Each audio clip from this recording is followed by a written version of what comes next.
You can't live. You've got all the printed materials, and you're doing a card or whatever it is. Just not very branded. Good morning, Debbie. Good morning, Bertie. Good morning. We're going to talk about one of my favourite things today. What are we talking about? Networking. Yes, we are. There we go. Networking. I love it. Yes, that's what we're talking about. Yes, networking. It's one of those love or hate Marmite subjects, isn't it? Like, some people love it, other people hate it, other people don't do it. So let's go in. I've got notes and everything, look. Oh my God, I love it. Well, my first thing is, I think if you hate it, it's because you've not found the right network. Because I've been to networks and hated it, and I've been to other networks and loved it. And I think if you've just been to one network and you went, oh, that was awful, it's not for me, and you never tried it again, that's rather short-sighted, I think. So I think that's one of the main things for me. You've got to find your community. Yes, absolutely. That was point one on my little list. Being the right. Oh, it's like a little game, so you can get the others. Be in the right rooms. Yeah, so you've got to find the people that are going to be your people, that are going to have your customers in there. Now, you don't know that initially just from looking at them, so you have to try lots and lots of networking meetings. Really, it's a bit like dating, isn't it? You've got to just you don't just marry the first person that you see. You have to just play about a little bit and just see what's going down, literally. So be in the right rooms and really try and find try different ones and see which ones you like and which ones you don't. I think it's important as well. Yeah, and I think the great thing about networking is most of them, there's so many different models. Some you pay for right on the outset. Some you don't have to pay for. Some are free. Some give you a trial period to come and try it out. So just try things out. You don't have to commit generally. You could give it a bit of a go and see if you like those people in there and check it out. But I've definitely been to some networks and just thought, oh, this isn't for me. These aren't my people. For whatever reason, it didn't feel comfortable. I didn't feel my best self. Some I've almost wanted to run out of as soon as I've gone in there. Like, why am I going to spend 2 hours in this room? And others, I'm like, oh my God, this is great. These are the people that I want to hang around with. There's just such a big difference in how they run, the type of people they attract, the time of day that they're at, all of this stuff. But networking is key. Like, what did I write in the comments? Like, there's like a wanky phrase, like, your net worth is like the sum total of your network. But it's kind of true, isn't it? Because it's all about people you know. It is. Yeah, so just getting out there and just speaking to as many people as you can. But that doesn't mean that you have to keep attending all of those networking meetings. Just find the one. And there's so many different styles, right? There's like the relaxed evening drinking ones, which are the ones that I personally like. They're the more formal ones where, you rock up at 7 o'clock in the morning, pay 20 quid for a bacon butty, and then have to give like loads of referrals. Obviously, I don't like those ones, but there are people that do and do swear by those. There are people, that do. Type of group. So there's all sorts of different ones. If you've been to one network, I mean, my first experience of networking was one of those morning groups, and felt really cheated because someone had invited me along, like, oh, come along, I'll take you for breakfast, and then turned up to this room and felt a little bit cult-like. I had exactly the same experience. Yeah, I think it's really cheated. It's like, you wanker, why didn't you tell me it was going to be like this? You put me on the spot and I've got to introduce myself in front of all of these people. Like, it was just, I didn't like it one little bit. But I've been going to the networking meeting for years. Like, that was networking for me. So had been and thought, fuck this, never again. But now, fortunately, I've tried again and found some different ones. So you've had that same experience as well. Yeah, and we won't name the one that we're talking about, but I found it really weird, like a cult. And I wonder if it is because it comes from America. And the one that I went to, everybody had to give like their little, thing. This is what I do, but nobody could say what they did without having to look at a piece of paper, which freaked me out. Yeah. So, why are you looking at a piece of paper? This is what you do daily. Just say it. And the other thing that happened was everybody had a tagline at the end of their business. And so they'd start saying the tagline and everybody around the table finished the tagline off for them in a chorus, like we were in a church, like, amen. And I was like, I just need to get out of here. It was like, oh my God, they were, individually, I'm sure they're all lovely people, but some people really like that sense of order and knowing what's coming and that it is the same every week. For me, as a bit of a rebel, I'm just like, no. I don't want to have to read off a cue card what I do for my business. I just want to talk about it with people and connect, on a natural level. I like natural networking, I suppose. Yes, exactly. As do I. So yes, if you've been to one of those things and that was your experience of networking, we feel you. We know what that was like, but not all networking groups are the same. And I think as well, there's some that sort of fall into the middle of this as well. There's more relaxed, but then someone might stand up there and tap a glass and like, right, we're going to have like a little speed networking thing. Those work really well for me as well. It just just pushes you just to make those extra connections. Because I think sometimes, especially when you've been going to the same one and actually you start to form groups and people there, it's very easy to gravitate and start just to speaking your your sort of little friendship groups that you then create there. But that isn't great for business as well. So if you then start going to these places and thinking, oh, it's not working anymore, ask yourself, is it because I'm just going there and just treating it like a night out? Like, you are going there for a purpose and you're trying to speak to as many people as possible. So yeah, you do have to. Networking is always an effort. You can't just rock up, just stand at the bar and expect that people are just going to throw work at you. It doesn't work like that, unfortunately. Yeah, and it's about building relationships, isn't it? And I think the thing that I like when I go to networks and they work is that people aren't necessarily talking to me with an end goal in mind. Yeah. And I've been to networks where they kind of have business card thrusters and they go, what do you do? And you say what you do. And they almost go, well, I'm not interested, and turn their back and walk away. And you're like, what? Like, exactly. You're dismissing. Point number 7, you've I'll just tick that one off. Well done. Yeah, you're dismissing me so easily. And actually, it's about building those long-term relationships and connections. And for me, looking back on my business life, it's 10 years since I first launched that social enterprise. It's a decade of doing this stuff. The relationships that I've built have been the thing that's built my business, like hands down. So I do believe that your net worth is linked to your network. But it's those relationships that I've built. I didn't start those relationships wanting something out of it. I started those relationships because I'm genuinely interested in people. Yeah. And then you find out that you've got similarities or connections or similar likes, and you like the same thing and you enjoy each other's company. And then that's when maybe you do work together. But for me, the initial relationship, it's about relationship building. It's not what can you do for me or what can I do for you? Because if you come at it that way, it's like a bit too cold and calculated. So there's a mix, isn't there? You've got to put yourself out there.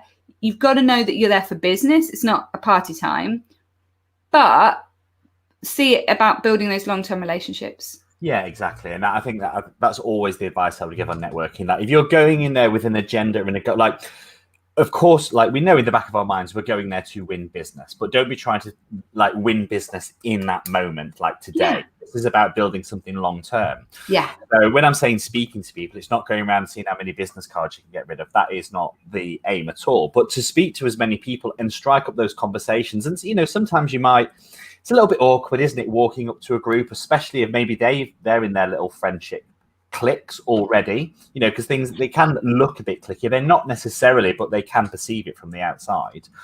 And it's interesting, people never perceive themselves to be clicky. It's always that, oh yeah, it was really clicky because other people are talking and they're not involved.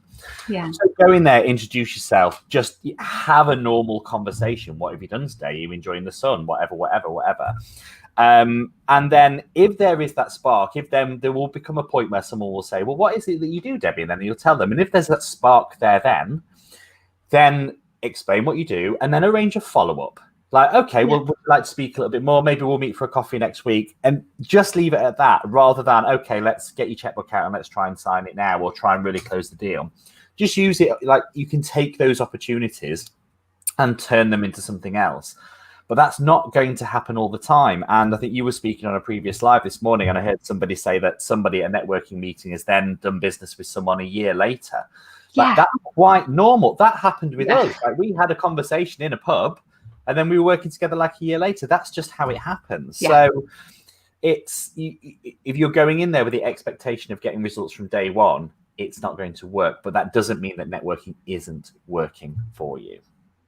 Yeah, you're right. It is a long-term game, but building relationships is a long-term. Like most people, like using that dating analogy, most people don't get on and then get married the next day. Like that can take years to develop like a good relationship going forward. And I think it is seeing it as relationship building. Oh, so Andy's enjoying. Thanks, Andy.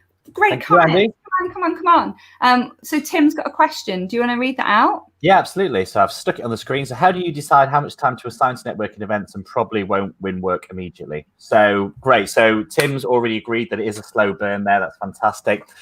I think, Tim, what you've got to look at, I mean, this is all about deciding like the part of your funnel that needs most attention.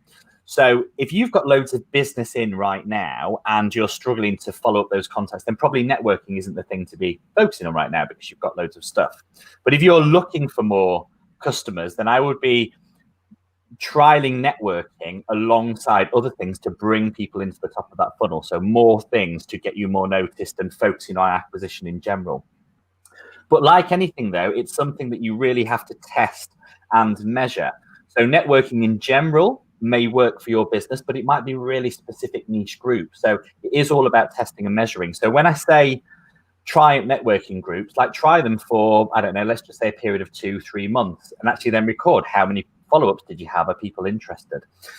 Again, we know it's a long burn, so it might be that some of those things aren't coming back to a year later, a year later or 2 years later, but you will be able to get a good indication. Like if you've been going somewhere for 2 months and nobody even asks you what you do or no follow-ups, like it's probably not the right group. So stopping things is just as important as starting things as well. But it all comes down to understanding what metric it is you need to move right now. Do I need more people at the top of the funnel, or do I need to be following up? I've spoken to people before and they're like, yeah, networking's great. Like I've got all these people email me. It's like, well, follow up then. Like you've got all of these leads, stop going to networking and work on those. That part is just as important as getting people in the top of the funnel. Yeah, the nurturing. That answers your question. And I just wanted to add in here that I am an anomaly in this conversation because I only go to networks that I run. So every time I've gone to a network that I don't run, I don't enjoy it as well. So I think maybe there's something about that. And actually, if you're in a space and there isn't a network and you've got a couple of people that you could build something with, you can go and build your own. And that's the beauty of it. Nobody owns this concept of networking. So years ago, when I first started my business, I ran a network just for social enterprises in the city of Nottingham, where we live, and did that for a couple of years, and then realized that my audience had changed and it tended to be more women. So then I set up the Blue Stocking Society that's based just in Nottingham, that's about female entrepreneurs, and then recently have launched the Growth Collab, which we want it to be global. We've got people in America interested, people in Germany have joined, and a big group of women all over the UK. And so for me, I've always thought, actually, what do I want?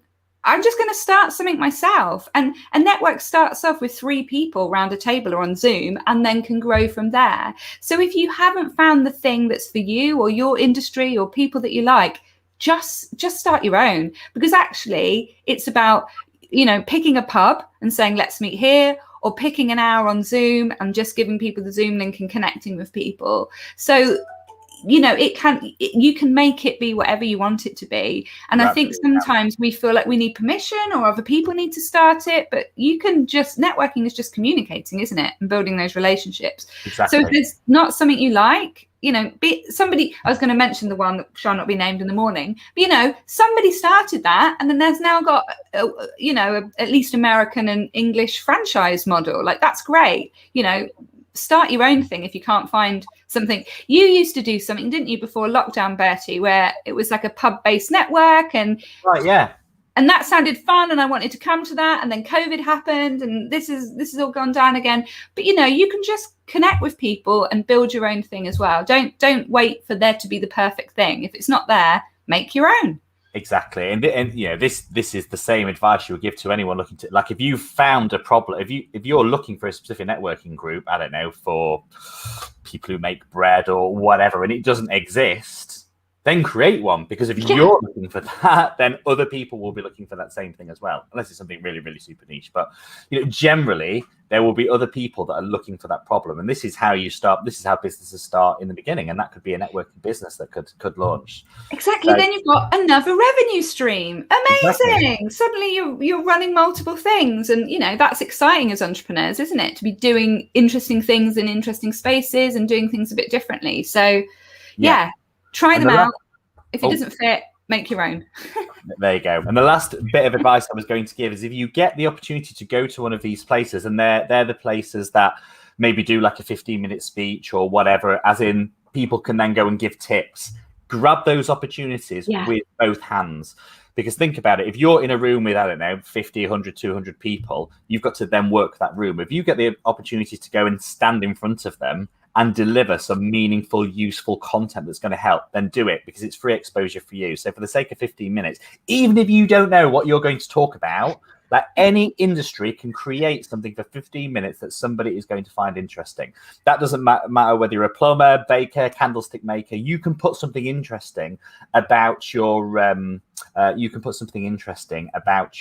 group in there. So about the thing that you're doing. So you can create something. So go and do it. Like if there's an opportunity, don't think, oh, I don't know what to talk about. Just say, yeah, I'll do it, and worry about it later, because that 15 minutes is absolute gold dust. Perfect. There we go. Are we done? We're done. We're done.